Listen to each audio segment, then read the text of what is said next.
卦字係咩意思咧？一支卦裏面可以解釋到你心目中嘅結果。震卦有種突然一聲雷嗰種性質唔理想啦，或者甚至乎整體都會比較阻滯。我可唔可以然後再嚟過一次，再 book 另外一個？咁唔得。下支卦對卦，加倍努力搏表現，加人工裏邊咧都比較理想。咁我哋普通人可唔可以起卦啊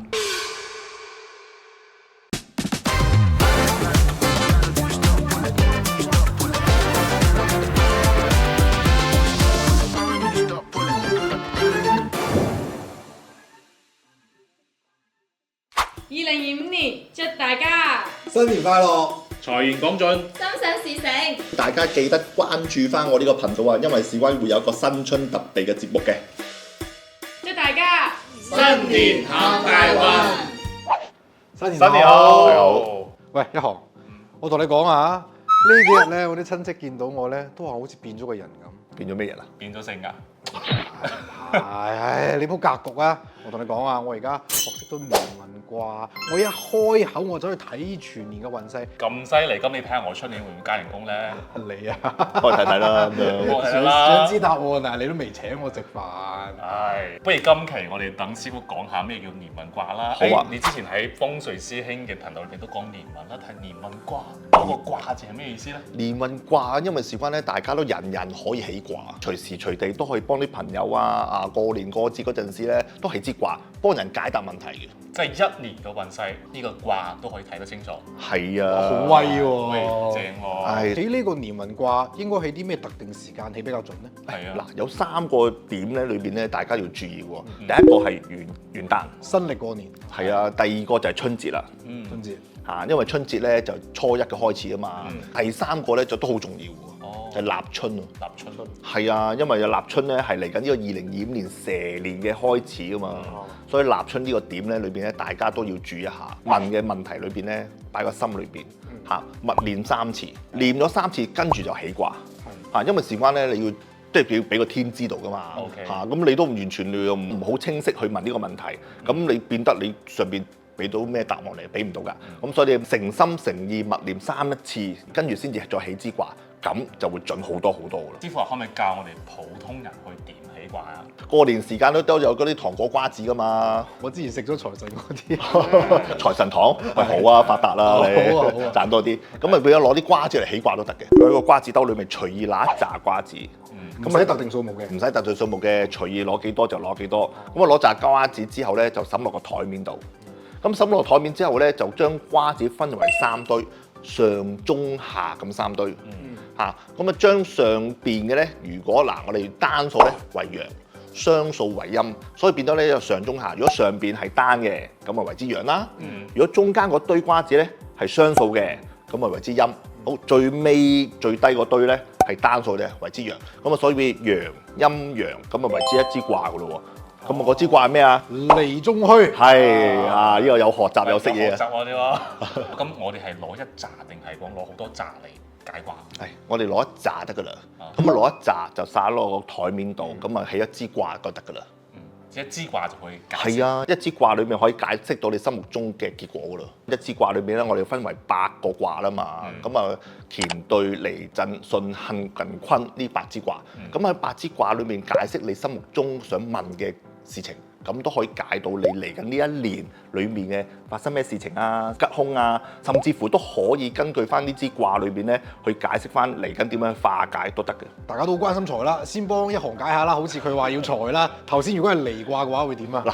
所以好似係一行咁假設啦，一行嚟緊呢個年運卦咁啊，起咗支卦離卦屬於火啊嘛，所以變得咧佢今年咧開支比較大啊，中間係陰爻啊嘛，所以變得咧佢嗰個支出啊喺女性嗰方面比較多啲，有種嘅過度支出啊，甚至乎過度係呢啲女性朋友啊嗰度啲使費比較大啲咯。師傅好準啊，好準，好準。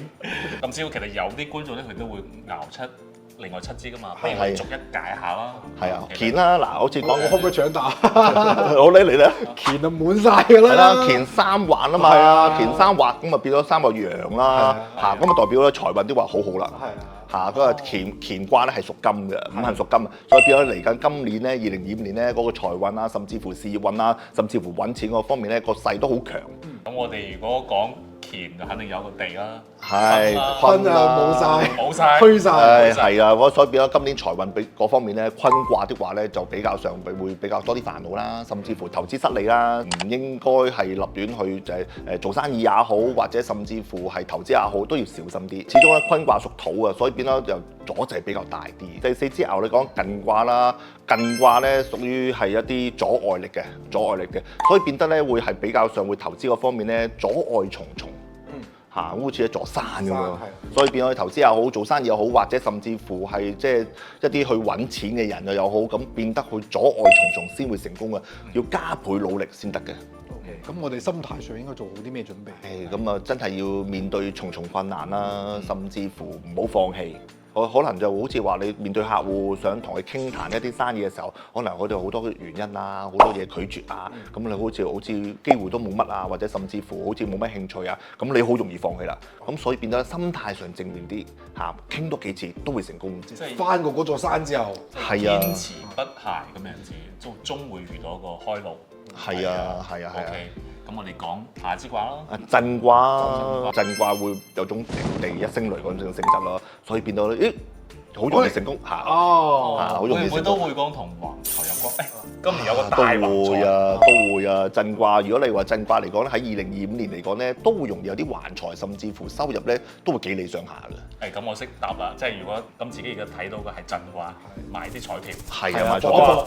搏係啊，始終今年咧，啱啱震卦裏邊咧嗰個震位咧有九字星啊，所以變咗今年咧九字星喺個震位裏邊咧都會特別會暢旺同埋特別多喜慶嘅，或者甚至乎喺春天嘅時間咧話多啲去投資，或者甚至乎多啲去買下試下，因為上一震為春天啊嘛，所以變咗機會都會多啲。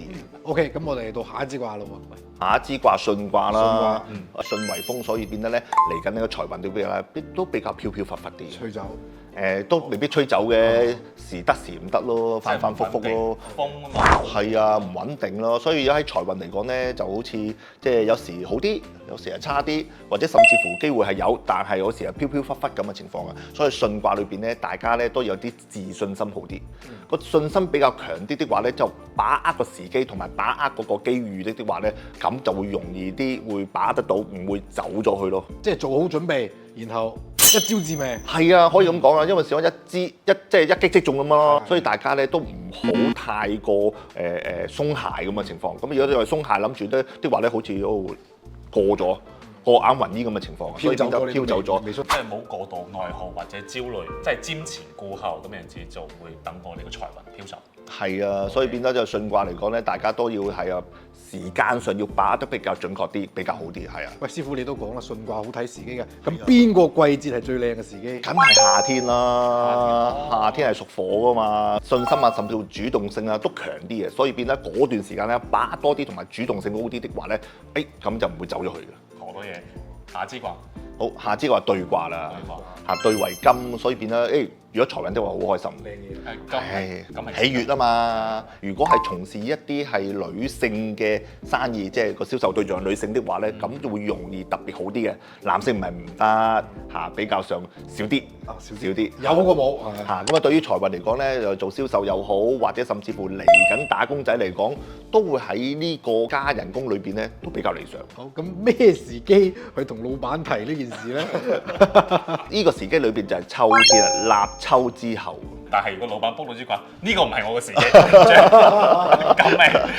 咁老闆冇睇呢個節目啦。所以變咗 book 到呢支卦裏邊咧，喺立秋之前咧，大家嗰個打工仔的話心態咧加倍努力啊！因為小安預期會有個加人工加幾理想啊嘛，所以立秋之前咧加倍努力，搏表現。播佢立秋之後咧，同老細啊表達一下，甚至乎個期望自己嘅期望值，咁啊變老闆都話都值得嘅，啱嘅，咁啊會加得好啊，係啊，咁啊年尾咪加得好啲咯。最後一支卦坎卦，嗰坎卦裏邊咧真係比較差啲啦，咁啊坎卦甚至乎嗰個虧損啊，甚至乎如果喺坎卦裏邊咧，千祈呢一年咧唔好借錢俾人，借咗錢俾人的話咧冇得還。潑出去個水就潑咗出去，即係好似坎卦嘛。上下都係虛嘅。係啊，因為坎卦啊嘛，你潑水出去點？填氹啊，有啲甜淡嘅情況，所以變咗坎卦裏邊咧，自己投資也好，或者甚至乎做生意也好，唔好太過進取，甚至乎咧唔好呢個擴張啊、擴大咁情況，甚至乎打工仔的話咧，加人工裏邊咧就唔好太大期望嚇，因為坎卦啊嘛，始終都會比較阻滯啲啊，唔理想啊，或者甚至乎整體全間公司裏邊咧，公司嗰個業績裏邊咧都有種坎卦嘅性質嘅，即係變得公司個業績唔係太理想咯。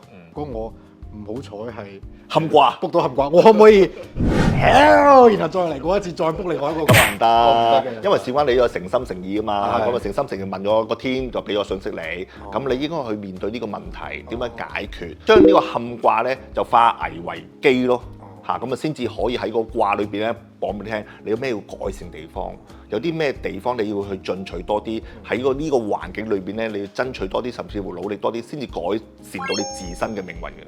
即係知命用命係嘛？係啊，即係唔會話因為你起咗支唔好嘅卦，去起到好為止，咁先至會變得嚟講之後咧就會好環境，唔係咁嘅。知道支卦嘅問題，要改善自身嘅問題，增值自己。師傅頭先有講過，有3個節點㗎嘛。係。我元旦起咗坎卦，係。我可唔可以春節又起？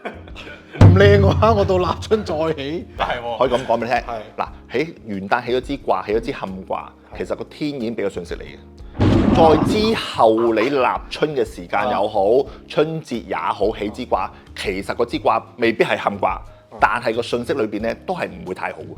即係已經俾坎卦罩住啦。即係已經同你講明白，講咗㗎啦，係啊，喺度求神，即是會你喎，咁你第二支春節嘅時候，你去起支卦唔係坎卦嘅，就可能係坤卦嘅，嚇咁嘅意思咯。即係其實個天都俾咗你㗎啦，咁你要面對現實，唔係話要熬到支起好卦好嘅卦為止，要諗下自己有啲咩不足之處。有咩地方要空間要改善嚇，嚟緊呢啲咩要困難要面對，要改善自身提升自己，先至係呢支卦裏邊俾你嘅信息㗎嘛。好，咁師傅頭先我哋講咗財運點睇呢個大局結果啦。咁類比其實感情啊，或者講身體健康係咪都係真係好嘅卦，大方向都係好嘅。